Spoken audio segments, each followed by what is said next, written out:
이미 승패가 정해진 말레이시아 경전투기 사업이 패배자들의 어깃장 놓기로 지연되고 있었다는 사실이 드러났습니다. 명백히 수준 미달인 전투기를 팔아먹으려다 들통난 인도와 중국이 그 범인이었는데요.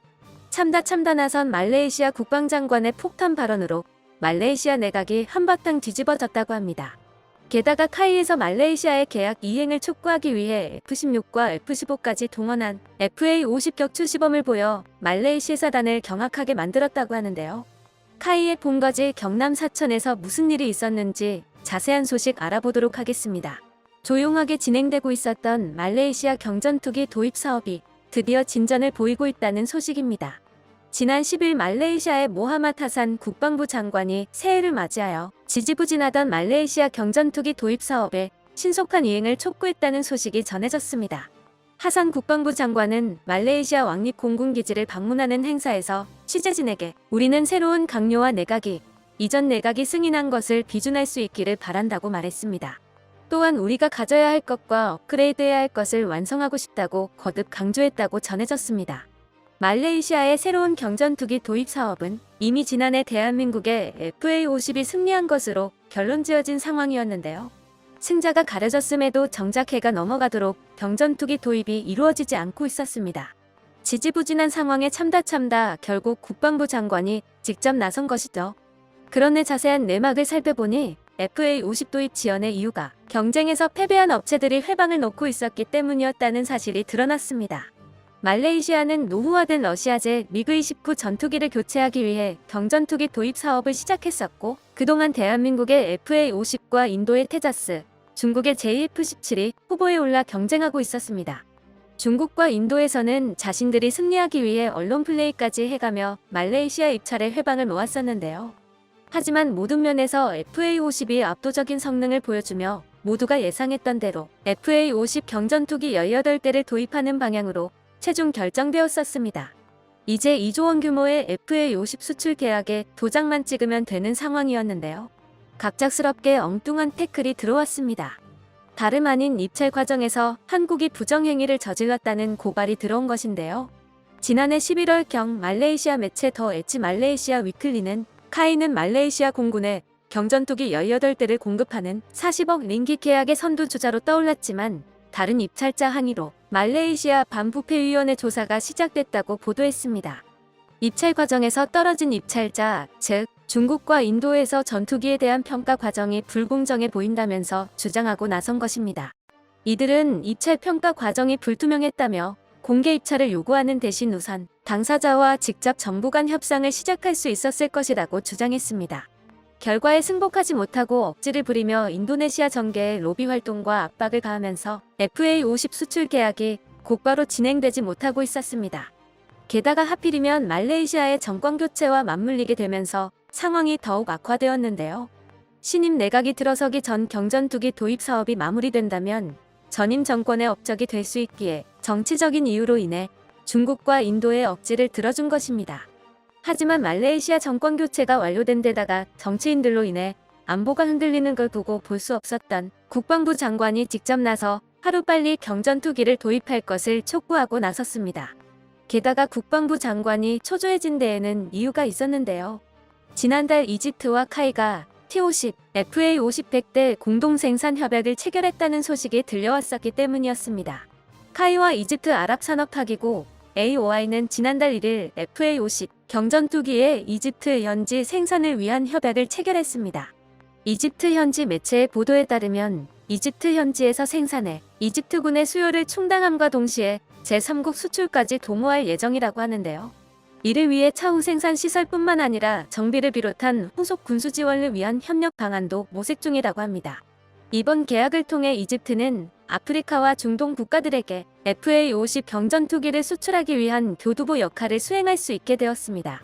이번 계약으로 인해 이집트에서 진행 중인 경전투기 100대 도입 사업이 사실상 FA-50으로 낙점된 것으로 판단되고 있습니다. 이집트에서 들려온 소식에 다급해진 곳은 말레이시아였습니다.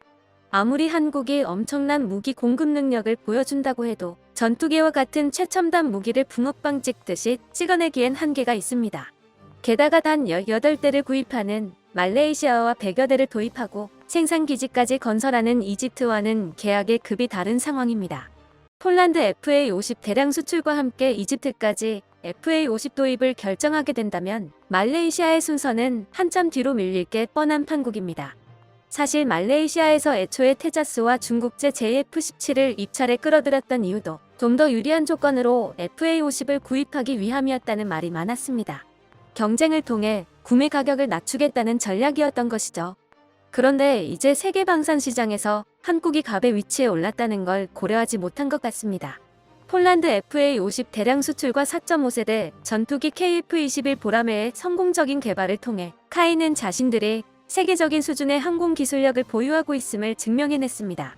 이제 카이에서는 길게 줄 서 있는 주문 순서대로 만들어서 보내주기만 하면 되는 입장입니다. 말레이시아와 같은 소규모 고객에게 그렇게 매달릴 필요는 없는 것이죠. 지난 연말 패배자들의 발목 잡기로 계약이 지연된 상황에서 한국을 방문한 말레이시아 관계자들에게 카이에서는 한국 방산의 역량을 선보여 주었는데요. FA50 경전투기가 현세대 주력 전투기들을 상대로도 밀리지 않는다는 것을 보여주기 위해 KF-16과 F-15K를 동원한 생존 능력 입증 시범을 보인 것입니다. 말레이시 사단 앞에서 현재 대한민국 공군에서 운용 중인 현역 전술기 KF-16과 F-15K를 가상적기로 가정하여 FA-50의 여러가지 성능 테스트를 보여주었다고 하는데요. FA-50이 뛰어난 항공기라고는 하지만 경전투기라는 한계를 지니고 있었기에 4에서 4.5세대 전투기들을 상대로는 교전이 불가능할 것이란 평가가 지배적이었는데 편견에 지나지 않는다는 것을 실제 전투기들까지 동원해서 증명해낸 것이죠. 게다가 아직 블록 20으로 개량이 이루어지지 않은 FA-50 블록 10 모델로 이러한 시연을 보여줄 수 있다는 것에서 카이의 자신감을 느낄 수 있습니다. 상세한 테스트 결과는 공개되지 않았지만 말레이시 사단이 매우 깊은 감명을 받았었다는 소식은 전해졌습니다. 2022년은 한국 방산의 전성기라고도 할 수 있을 만큼 엄청난 도약을 이루어낸 해였습니다. 특히 카이는 T-50, FA-50 대량 수출과 KF-21 개발 성공 등 실적을 남기며 세계적인 항공기업으로 급부상하게 되었는데요. 지난해 카이는 폴란드에 FA-50 블럭 10, 12기, 블럭 20, 36기 총 48기를 수주하여 수주 계약액 30억 달러 이상을 기록하며 2022년 가장 많이 팔린 전투기 순위에서 F-35와 라팔 전투기의 뒤를 이어 3위를 차지했습니다. 경전투기만으로 이루어낸 놀라운 실적이었죠. 게다가 사실상 확정된 이집트, 말레이시아 FA-50 도입 예정 물량까지 합산한다면 단숨에 2위로 치고 올라가 F-35의 턱 밑까지 따라잡게 됩니다. 새로운 해를 맞이하여 카이에서는 원대한 포부를 밝혔는데요. 2050년까지 매출 40조 원을 달성해 세계 7위의 항공우주기업으로의 도약을 이루어내겠다는 글로벌 카이 2050 비전을 발표했습니다. 카이는 글로벌 경제 안보 환경 변화에 발맞춰 그동안 내수시장에 머물러 있었던 한계를 극복하고 국민수 수출 확대를 통한 장기적인 성장 동력을 마련하겠다고 말했는데요. 지난해 이루어진 FA-50 폴란드 대량 수출을 계기로 사마 유럽과 아프리카까지 시장을 확대하고 동남아 남미 시장을 강화하는 한편 북미와 오세아니아 등으로 거점을 넓혀나갈 계획이라고 합니다. 이를 위하여 FA-50의 수출형과 복좌형 등 고객 맞춤형 성능 개량을 추진해 세계 항공기 시장에서 더욱 경쟁력 있는 기종으로 재탄생시킬 것을 선언했습니다.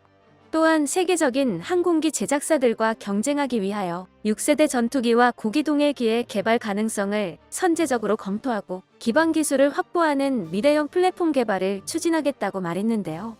지난해 KF-21과 함께 우영우 비행기라 불리며 뜨거운 화제가 됐었던 국산 군용 수송기를 포함한 중대형 민항기 개발 프로젝트도 함께 추진한다는 계획입니다. 이에 더해 친환경 기술, 미래 비행체 기술 등 민군 겸용 AAV 독자 플랫폼 개발과 우주 사업에 있어서도 기존 중대형 중심 위성 플랫폼을 소형, 초소형까지 확대하고 고부가 가치 위성 서비스 시장 진출도 추진합니다. 이를 위해 카이에서는 향후 5년간 R&D에만 약 1조 5천억 원을 투입하고 이후 10년간 매출의 10%에 달하는 3조 원 규모로 확대하겠다고 선언했습니다. 카이의 강고영 사장은 지난 40년간 항공우주산업을 이끌었던 카이 DNA에 담긴 통찰과 도전, 열정과 창의 정신이 되살아난다면 카이는 충분히 세계적인 기업으로 퀀텀 점프할 수 있을 것이라며 새로운 비전 글로벌 카이 2050을 달성한다면 카이는 보잉, 에어버스에 버금가는 아시아 대표 기업이 될 것이라고 강조했습니다. 성장하는 한국 방산에 발맞추어 한국 방산 기업들도 세계적인 기업으로 성장해 나가고 있습니다. 보라매가 날아오르듯 정상을 향해 힘차게 날개짓하는 카이의 도약을 응원합니다. 끝까지 시청해주셔서 감사합니다. 도움이 되셨다면 좋아요를, 다른 이야기도 궁금하시면 구독을 눌러주세요.